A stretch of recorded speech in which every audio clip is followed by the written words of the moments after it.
मैं आपको ये एक विवेचन आज देना चाहता हूं, आप लोग एक चिंतन लेकर के जाना यहां से। हम लोग सब बेफिक्र होकर के बैठे हैं। अभी उदयपुर के अंदर जो घटनाक्रम घटित हुआ है आप लोगों ने सबने देखा है। ये घटनाक्रम ऐसे घटित नहीं हो गया है, ये तो केवल एक ट्रेलर दिया गया है आप लोगों को, जैसे फिल्म का ट्रेलर होता है ना, वो केवल ट्रेलर दिखाया गया है। अगर आप लोग जागरूक नहीं हुए तो ये सारी घटना आपके गली गली मोहल्ले के अंदर होने वाली हैं। स्पष्ट आपके सामने बोल रहा हूं।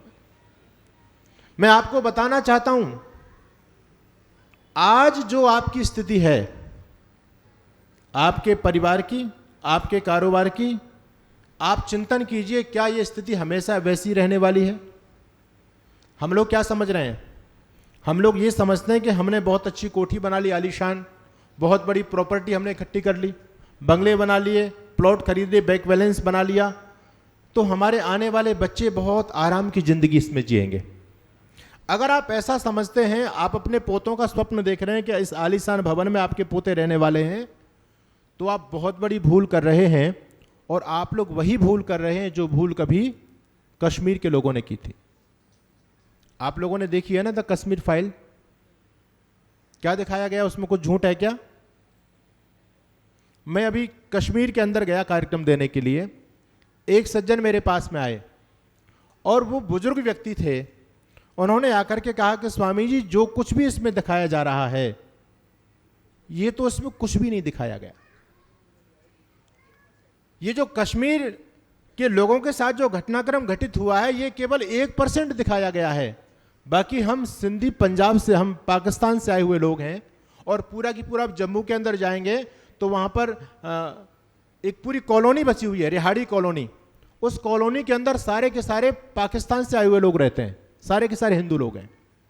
वो मेरे से व्यक्ति कह रहे थे कि स्वामी जी, हमारे साथ जो घटनाक्रम घटित हुआ है उसका 1% भी कश्मीर पंडितों के साथ घटित नहीं हुआ। मैंने कहा, आपके साथ ऐसा क्या घटित हुआ है? वो कहते हैं, स्वामी जी, मैं आपको केवल एक ही घटना सुनाना चाहता हूं, ज्यादा मेरे पास समय नहीं है।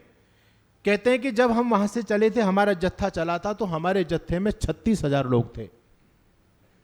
हमको 3.5 महीने लग गए भारत की सीमाओं तक आने में। जैसे तैसे हम लोग पहुंचे और आपको हैरानी होगी, 36,000 लोगों में से केवल 6,000 लोग भारत की सीमाओं तक जिंदे पहुंच पाए थे। बाकी 30,000 लोग सारे के सारे मौत के घाट उतार दिए गए, उनको काट दिया गया, कत्लेआम मचा दिया गया। और वो कह रहे थे, हमारे साथ जो माताएं बहनें थीं, ध्यान देना शब्दों को, हमारे साथ जो माताएं बहनें थीं, हम लोगों ने अपने हाथों से अपनी बहन बेटियों को खाने के लिए जहर बांटा था।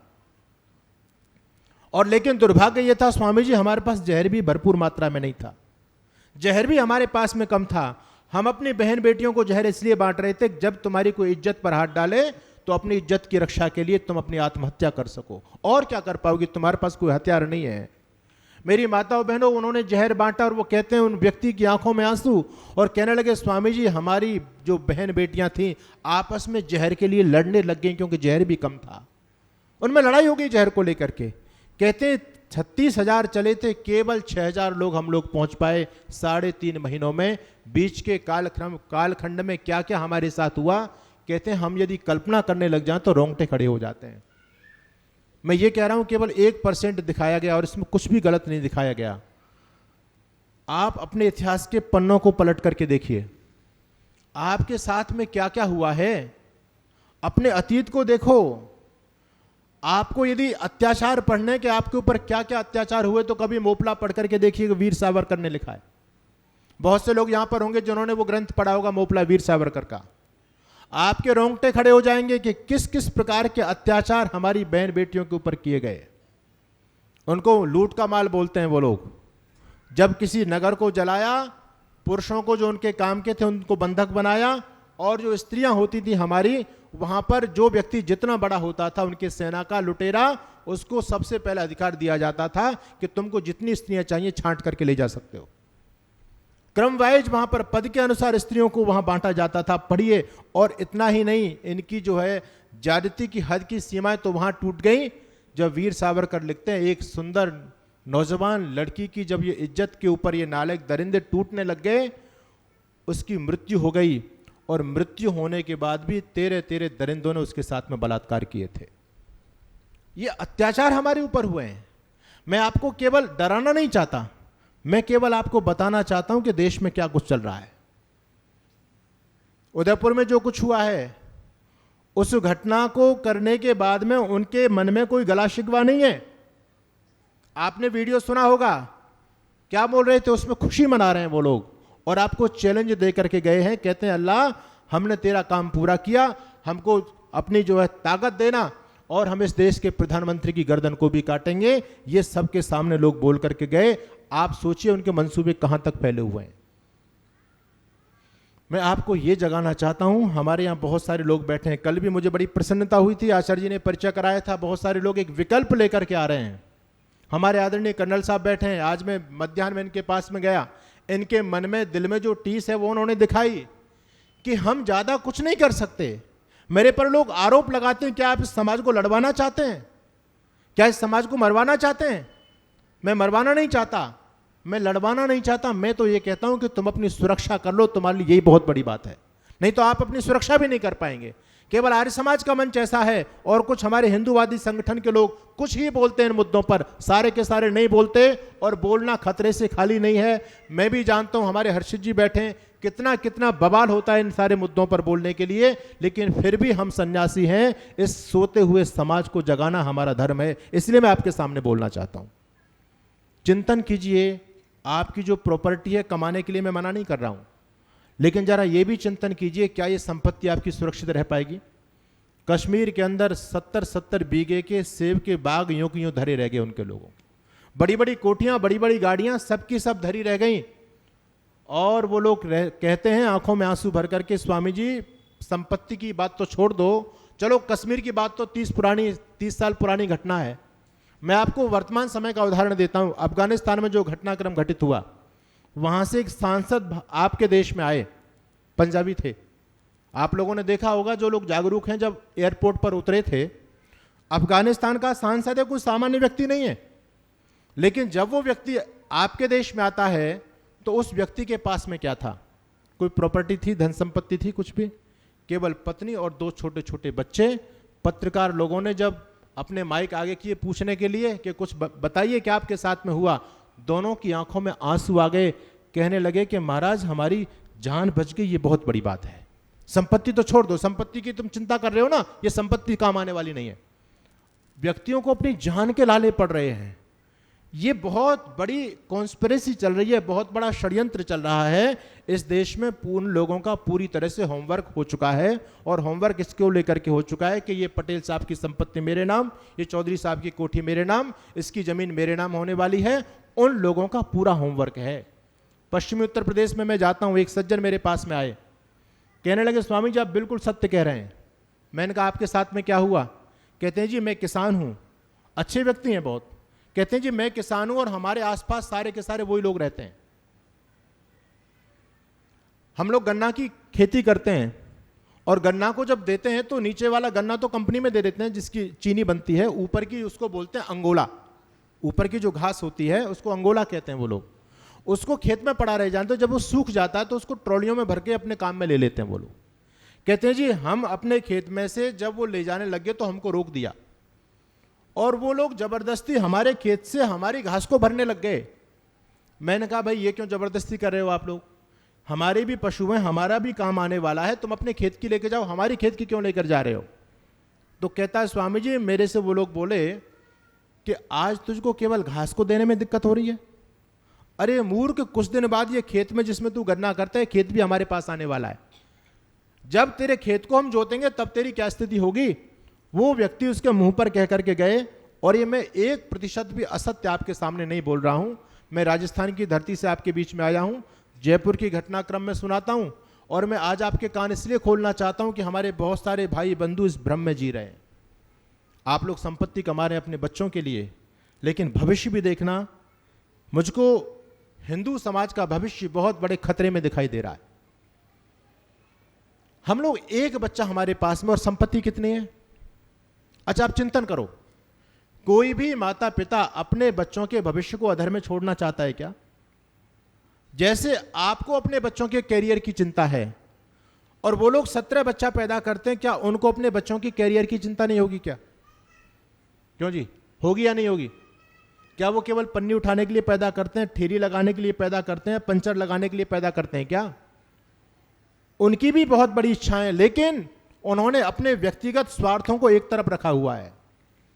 कोई माता पिता अपने बच्चों को भिखारी नहीं बनाना चाहता। आप एक बच्चा इसलिए पैदा करते हो क्योंकि आप कहते हैं हम ज्यादा बच्चों का पालन नहीं कर सकते, हमको बच्चे को डॉक्टर बनाना, इंजीनियर बनाना, एजुकेशन बहुत महंगी है, हम ज्यादा बच्चों का पालन नहीं कर सकते। लेकिन वो 17 बच्चा पैदा करते हैं, वो तो पालन कर रहे हैं, वो भी माँ बाप हैं, माँ का हृदय उसके अंदर भी है, पिता का हृदय उसके अंदर भी है, लेकिन फिर भी उन्होंने अपनी व्यक्तिगत आकांक्षाओं को, इच्छाओं को एक तरफ रख दिया है और एक विजन लेकर के चल रहे हैं। हमारे बच्चों का कैरियर चाहे वर्तमान में दांव पर लग जाए, कोई चिंता की बात नहीं है, लेकिन इस देश को दारुल इस्लाम बनाएंगे, इस देश में अपनी सत्ता स्थापित करेंगे। इसके लिए हमको कुछ भी करना पड़े हम करेंगे। वो एक विजन के साथ, एक संकल्प के साथ आगे बढ़ रहे हैं। मेरे पास में एक डॉक्टर साहब रहते हैं, उन्होंने करोड़ों रुपए का डोनेशन दिया एक संस्था के लिए। मैंने उनसे पूछा कि आपने बहुत बड़ा पुनीत काम किया है, जैसे हमारे आदरणीय कर्नल साहब बैठे हैं, देखो इनकी भी भावना है, नहीं चाहते तो इसको किराए पर उठा सकते हैं और कुछ भी काम ले सकते हैं इस प्रॉपर्टी का, लेकिन ऐसे भी आज वर्तमान समय में महापुरुष हैं समाज में, जो समाज के लिए जी रहे हैं, समाज के लिए सोच रहे हैं। डॉक्टर साहब ने करोड़ों का डोनेशन दिया। मैंने उनसे पूछा कि आपने इतना बड़ा त्याग किया, ये भाव आपके मन में कैसे आ गए, आप तो बहुत बड़े दानी हैं। डॉक्टर साहब कहने लगे, स्वामी जी मैं दानी वानी कुछ नहीं हूं, मैंने तो केवल भविष्य के आहट को सुन लिया, भविष्य को देखा है। और कहते हैं ये लोग तो भोले भाले हैं, तो भामाशाह को भी बहुत बड़ा दानी मानते हैं। तो मैंने कहा क्या भामाशाह दानी नहीं थे? कहते हैं दानी तो थे, लेकिन भामाशाह बहुत चतुर आदमी थे, बहुत ही बुद्धिमान व्यक्ति थे। कहने लगे भामाशाह ने हमारे भविष्य की आहट को सुनकर के तत्काल एक बहुत अच्छा निर्णय लिया। उनके पास जो संपत्ति थी वो सारी संपत्ति राणा प्रताप के चरणों में समर्पित कर दी। भामाशाह अमर हो गए, उनका नाम दानियों में लिख गया, देश बच गया, संस्कृति बच गई, भामाशाह अमर हो गए।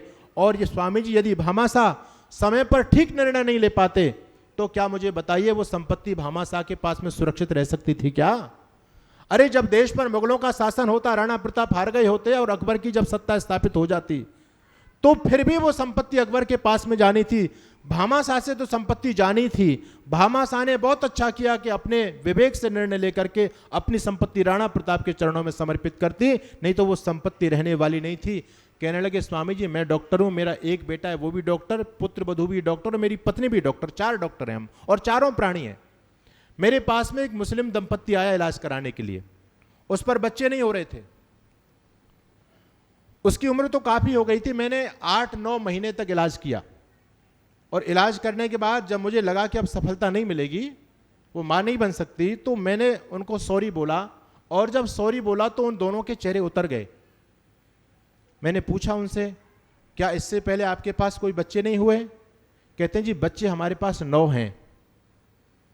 डॉक्टर साहब कहने लगे मुझे हंसी भी आई और मुझे गुस्सा भी आया कि तुम्हारे पास 9 बच्चे पहले से हैं, उसके बाद भी तुम बच्चा पैदा करना चाहते हैं। कितनी प्रॉपर्टी तुम्हारे पास में, कितनी खेती तुम्हारे पास में? कहते जी खेती नहीं है। कितनी बड़ी कोठी तुम्हारे पास में? बोले जी 3 कमरे हैं। बोले 3 कमरे में दोनों मियाँ बीवी भी रहते हैं और तुम्हारे 9 बच्चे भी रहते हैं। बोले और कुछ? बोले और कुछ भी नहीं है। डॉक्टर साहब कहने लगे भले आदमी, इन बच्चों के भविष्य की भी चिंता तो कुछ कर। तो और बच्चे पैदा तो करा, लेकिन इनको रखेगा कहां? ये खाएंगे पिएंगे क्या? इनके भविष्य की कुछ चिंता है? वो व्यक्ति डॉक्टर साहब के मुंह पर कहता है डॉक्टर साहब भविष्य की चिंता में आप लोग लगे हुए हैं। आप लोग जो कमा रहे हो किसके पास जाने वाला है? कुछ दिन की बात है केवल। आप जिस लंबी सी गाड़ी में चल करके आते हो ना, कुछ दिन और चल लो। मेवात का क्षेत्र पूरा अलवर लगा हुआ है, आपका हरियाणा का क्षेत्र भी लगा हुआ है। वो व्यक्ति खुल करके बोले उनके सामने, क्योंकि वहां उनकी बहुत संख्या है, दबते नहीं है बोलने में। वो कहते हैं डॉक्टर साहब कुछ दिन इस लंबी सी गाड़ी में चल लो, ये आलीशान कोठी आपकी बनी हुई है 4 मंजिल की। अरे आप तो 2 ही तो सदस्य हो, 2 ही तो जोड़े हो, 2 कमरे में रहोगे और इन 2 कमरों में भी नहीं रह पाओगे, कुछ दिन रह लो। इसमें हमारे जो 9 बच्चे हैं ना, वही इन कमरों में रहेंगे। जगह जगह तुम्हारे जो प्लॉट खरीदे पड़े हुए हैं, इन प्लॉटों पर सब पर हमारा कब्जा होगा। वो कहते हैं तुम तो एक बच्चा पैदा करके उसको डीएम बनाना चाहते हो, हम 17 बच्चा पैदा करेंगे और इस देश का पीएम अपना बनाएंगे। और जब इस देश का पीएम हमारा बनेगा तो हमारा पीएम निर्धारित करेगा किस जिले का कौन डीएम बनेगा। अरे कानून तुम्हारे लिए होगा, जिसकी लाठी उसकी भैंस, जिसकी जनसंख्या होती है, जिसका बहुमत होता है, उसके लिए कानून भी काम नहीं करता। वो व्यक्ति डॉक्टर साहब के मुंह पर कह करके गया। मेरी माताओं बहनों सज्जनों, डॉक्टर साहब को एकदम करंट मिला और डॉक्टर साहब ने रिजाइन दे दिया, अपनी एक कोठी बेच करके एक संगठन के नाम कर दी और राष्ट्र जागरण के काम में डॉक्टर साहब लग गए। मैं आपको यह कहना चाहता हूं, यह हकीकत आपके सामने मैं बयां कर रहा हूं। उन लोगों की पूरी योजना देख लो। आप लोग भाईचारे का राग अलाप रहे हैं। आप भाई भाई, अरे चिंतन करो, ये भाई किसी के नहीं हुए। बहुत खुले शब्दों में बोल रहा हूं मैं। आप लोगों ने अब तक भाईचारा खूब किया, क्या आपका भाईचारा सफल हो पाया? बिल्कुल नहीं हो पाया। और एक बात मैं कहता हूं, किसी शायर ने 2 पंक्ति लिखी थी, सुनो काफिरो मौत तुम्हारी उनके लिए विजय परचम है। आपको क्या बोलते हैं जी? आप बोलते हैं भाईचारा, भाई बोलते हैं आप, और वो लोग क्या बोलेंगे आपको? काफिर। और काफिर का मतलब क्या होता है? मैं आप लोगों से काफिर बोलूंगा तो आप लोगों को अच्छा लग रहा है क्या? क्या संबोधन है आप उनकी दृष्टि में? आपके लिए काफिर शब्द है। सुनो काफिरो मौत तुम्हारी उनके लिए विजय परचम है, और तुम्हारी मानवता से ही तो इन दुष्टों में दम है। कितनी बार बताया तुमको, कितनी बार बताया तुमको, पर तुम समझ नहीं पाए। अरे ये सब तब तक ही अच्छे हैं जब तक इनकी संख्या कम है। तुम भाईचारे की बात करते हो, वहीं तक भाईचारा हो सकता है जब तक ये कम है। और अब तो मैं आपको कहना चाहता हूं, अब तो अभी इनकी संख्या कितनी है? सरकारी आंकड़े के हिसाब से 25% है। वैसे ज्यादा बढ़ गए हैं, लेकिन 25% में मान करके चलता हूं तो 25% होने के बावजूद भी आपको सड़कों पर नहीं निकलने दे रहे हैं। बोलो झूठ बोल रहा हूं क्या? 26 जनवरी 15 अगस्त पर आप तिरंगा यात्रा नहीं निकाल सकते। हनुमान जयंती पर हनुमान जी की रैली नहीं निकाल सकते।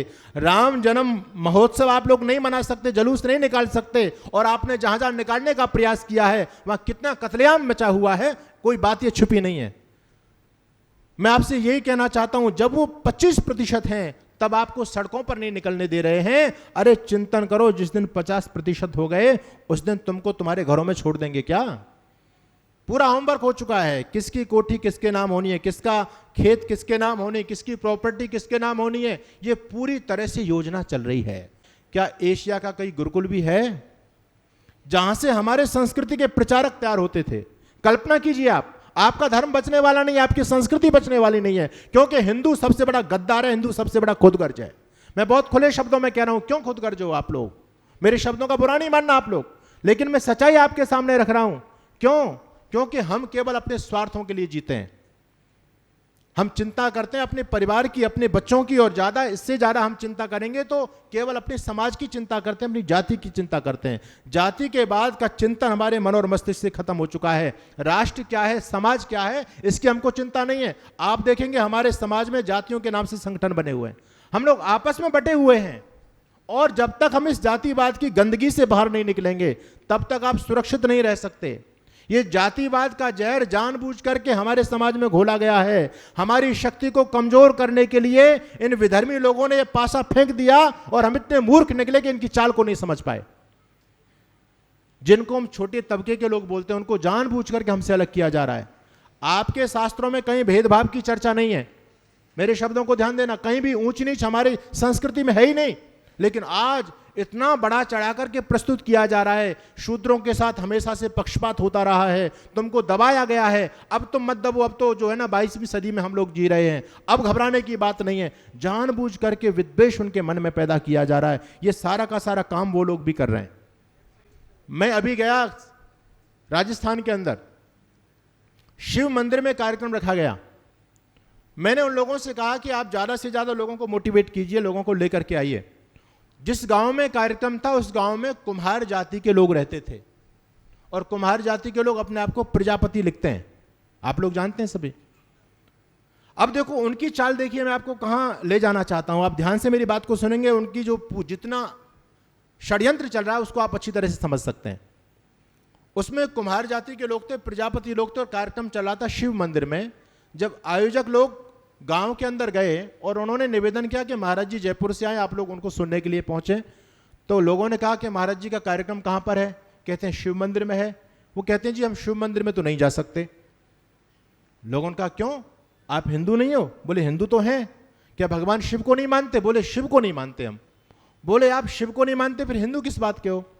कहते हैं जी हम हिंदू तो हैं लेकिन शिव को नहीं मानेंगे। बोले क्यों नहीं मानते शिव को, ये तो बताओ। तो कहते हैं जी देखो शिव ने दक्ष प्रजापति का वध किया था, दक्ष का वध किया, ऐसी पुराणों में कहानी है। और दक्ष कौन थे? प्रजापति थे। अरे वो तो प्रजापति थे, वास्तव में प्रजापति थे, वो तो राजा थे। प्रजापति यानी प्रजा का पालन करने वाला। अब ये लोगों ने टाइटल लगा लिया प्रजापति, तो इन्होंने कहा वो दक्ष जो थे वो प्रजापति थे, हमारी जाति के थे। उस समय तो जातिवाद था ही नहीं कुछ भी, लेकिन उन लोगों को कैसा बहकाया गया, देखो तुम्हारी जाति के थे दक्ष महाराज, वो कुम्हार थे, और शिव ने तुम्हारी जाति के व्यक्ति का वध किया था, इसलिए तुम शिव की पूजा क्यों कर रहे हो? मूर्ख हो क्या? जानबूझ करके उनको अलग कर दिया गया। उन लोगों ने कहा जी हम शिव मंदिर में कदम नहीं रखेंगे, महाराज जी का कार्यक्रम कहीं बाहर होता तो हम जरूर जाते। अब कितना बड़ा विष आपके समाज में फेंका जा रहा है, आप कल्पना कीजिए। रामायण के अंदर एक कहानी बनाई गई, मनगढ़ंत कहानियां बनाई गई शंभुक ऋषि के वध की, कहीं पर भी नहीं है रामायण में, ऐसा हुआ ही नहीं। और कहते हैं एक शंभुक ऋषि शंभुक नाम के एक शूद्र थे, और वो ऋषि बन गए, वो तपस्या कर रहे थे, और शूद्रों को तपस्या करने का अधिकार हिंदुओं के शास्त्रों में नहीं है। तो जब उन्होंने तपस्या की तो भगवान राम ने स्वयं शंभुक का वध कर दिया था। इसलिए आप जब पूर्वी उत्तर प्रदेश में जाएंगे तो वहां एक वर्ग विशेष के लोग हैं, आपके घरों में भगवान राम के चित्र होंगे, लेकिन उन लोगों के हाथ में, एक हाथ में भगवान राम का चित्र होता है, एक हाथ में जूता होता है, और भगवान राम के चित्र में जूते मारते हैं और कहते हैं राम नहीं हत्यारा है, शंभुक ऋषि को मारा है।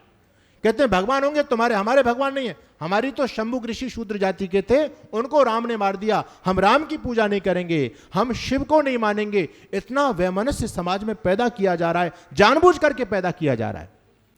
एक तरफ अनेक प्रकार के जिहाद चला करके आपको खत्म किया जा रहा है, उन जिहादों के अंदर ऐसी ऐसी योजना है, मेरे पास समय का बहुत अभाव है, आप संकेतों में समझने का प्रयास कीजिए।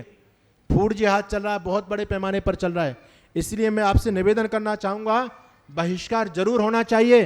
अरे कमाल की बात है, इस हिंदू समाज की बुद्धि कहां चली गई? आपको बहिष्कार करना पड़ेगा, और यदि आप बहिष्कार नहीं करेंगे तो आप कुछ दिनों में पूरी तरह से समाप्त हो जाओगे। मैं आपको बताना चाहता हूं, इनका एक बहुत बड़ा षड्यंत्र चल रहा है फूड जिहाद के नाम से। खाने पीने की चीजें जो वो लोग बेच रहे हैं, आप लोग नहीं पता, हो सकता है आप तो केवल सस्ती चीज के चक्कर में उनसे ले लेते हो, और सस्ती के चक्कर में 4 पैसे बचाने के लिए आप अपनी जिंदगी को दांव पर लगा रहे हो। उन लोगों का टारगेट है, और फूड जिहाद, लैंड जिहाद, लव जिहाद आप लोगों ने खूब नाम सुने होंगे, लेकिन फूड जिहाद एक ऐसा जिहाद है, खाने पीने की चीजें वो लोग जो बेच रहे हैं, उनका लक्ष्य है इन काफिरों को धरती से खत्म करना है, तभी तो उनकी सत्ता इस देश में स्थापित होगी। बोले जनसंख्या तो उनकी बढ़ नहीं रही, लेकिन पहले बढ़ चुकी है, धीरे धीरे वो जनसंख्या कम हो रही है। अब तो हमारा एक ही बच्चा है। जो आज देखें वर्तमान समय में जो बच्चों का रेशियो अनुपात है वो सबसे ज्यादा मुसलमान लोगों का है। हमारे समाज के, हमारे अपने हिंदू भाई बुजुर्ग लोग बन गए या युवा लोग हैं, कुछ दिनों में जो बुजुर्ग है उनकी तो टिकट कट जाएगी, और उनकी जो पौध तैयार हो रही है बच्चों की, सबसे ज्यादा अनुपात उनका है। अब जब 20 साल बाद जब वो तैयार होंगे तो उनकी संख्या ज्यादा होगी, स्वाभाविक सी बात है। और मैं आपको ये बताना चाहता हूं, उन लोगों ने सोचा है कि एक तरफ तो ये बच्चे पैदा नहीं कर रहे, जल्दी से जल्दी इनको खत्म करना है, तो इनको ऐसा भी बना दो कि इन पे एक भी बच्चा पैदा नहीं हो। तो उसके लिए क्या करना है? उसके लिए ये करना है कि खाने पीने की जितनी भी चीजें हैं जो हम लोग सप्लाई कर रहे हैं इनके घरों तक, उन चीजों में ऐसी चीजें दवाई डाली जाएं जिससे उन चीजों को खाने के बाद ये लोग बच्चा पैदा करने में सक्षम नहीं रह पाए। आजकल शहरों में क्या चल रहा है, पति पत्नी दोनों नौकरी करते हैं। अब जब नौकरी करके आएंगी देवी जी तो बेचारी वो भी थकी आ रही है, वो भोजन कैसे बनाएगी? उसके बाद हम लोग क्या सोचते हैं, कहते हैं जी भोजन होटल से मंगाएंगे, और होटल भी कैसा देखेंगे? सस्ता होटल देखेंगे। जैसे नाम का एक फर्म चलती है इनकी, आपको जो कुछ भी खाने पीने की चीज मंगानी है घर से फोन कीजिए, आपके घर पर आएगा, इडली डोसा जो कुछ भी आपको मंगाना है सब कुछ देंगे वो लोग। लेकिन चाल देखिएगा उनकी, उन लोगों के अंदर काम क्या हो रहा है, वो लोग जानते हैं कि जैसे ही आपके घर से फोन गया कि भैया हमको 3 टिफिन खाना चाहिए, शर्मा जी के यहाँ से फोन आया है, तो या तो होटल वाले वो लोग मिलेंगे, या फिर बनाने वाले मिलेंगे, या फिर पैकिंग करने वाले मिलेंगे, और इनमें से 3-4 में से नहीं भी मिले तो आपके घर तक पहुंचाने वाले, इस कड़ी में कोई ना कोई शांतिदूत मिल ही जाएगा आपको।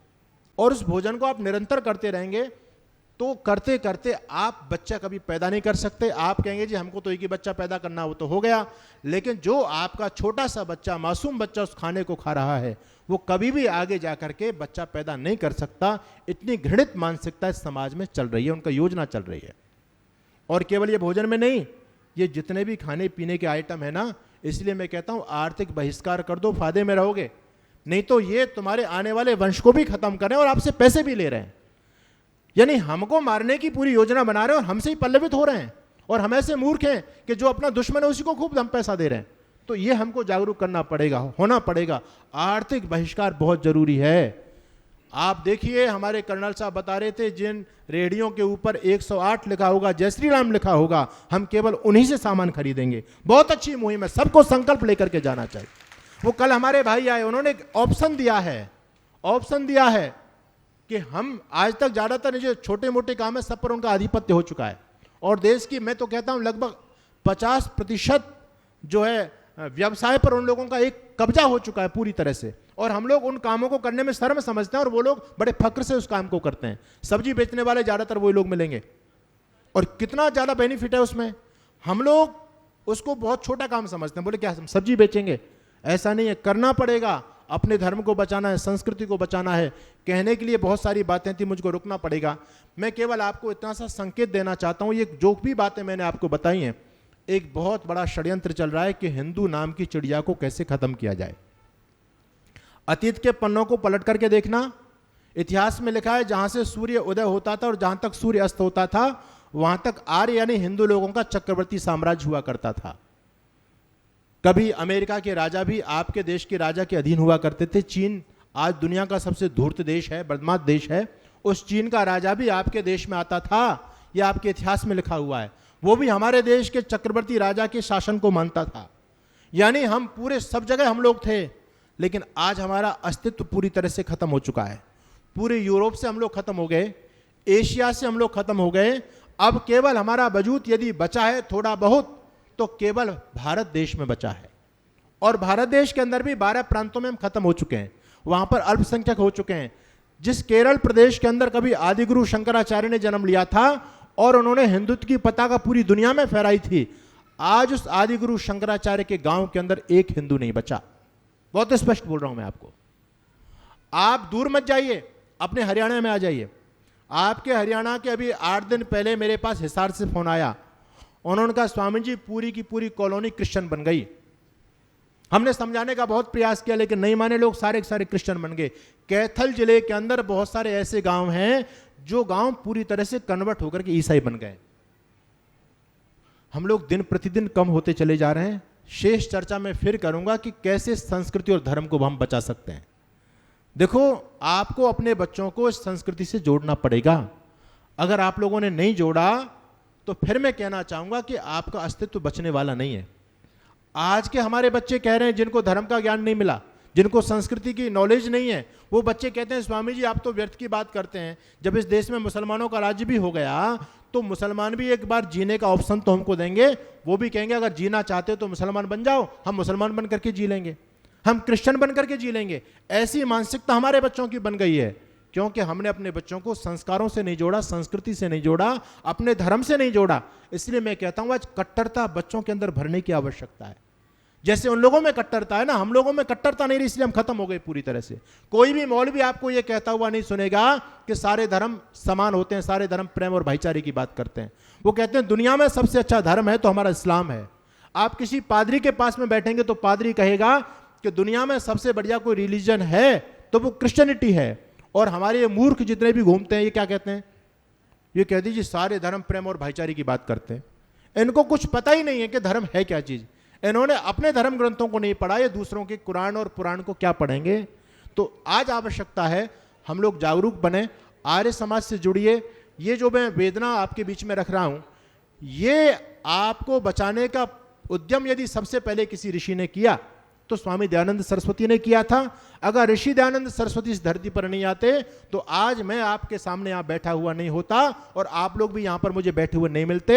हमारे गले में या तो क्रॉस पड़ा हुआ होता या हमारे भी सिर पर गोल गोल टोपी और लंबी सी दाढ़ी होती, हम ईसाई या मुसलमान बन गए होते। यदि आज हमारा वजूद बचा हुआ है तो ऋषि दयानंद और आर्य समाज की कृपा से बचा हुआ है। इसलिए आर्य समाज को केवल आप ऐसा केवल कोई भक्ति भजन वाला संगठन मत समझो। राष्ट्र की सबसे बड़ी चिंता यदि किसी को है और इस देश को बचाने का काम किया है तो आर्य समाज ने किया है। देश की जब आज़ादी की लड़ाई हुई थी उसमें भी 85% आर्य समाजी थे, और आज भी हमारे आर्य बंधु इस देश की अस्मिता को बचाने के लिए, संस्कृति और धर्म को बचाने के लिए पूरी तरह से लगे हुए हैं। शेष चर्चा फिर करेंगे, और आपके सामने मैं एक लक्ष्य भी रख करके जाऊंगा कि किस प्रकार से, ये तो मैंने आपके सामने अभी एक चिंतन दिया है, परिस्थितियां आपके सामने रखी हैं, इनका समाधान क्या हो सकता है, उस समाधान पक्ष पर भी हम चर्चा करेंगे। आप लोगों ने बात को ध्यान से सुना, आप सभी का बहुत बहुत धन्यवाद, साधुवाद, सबको आशीर्वाद। ओम शम।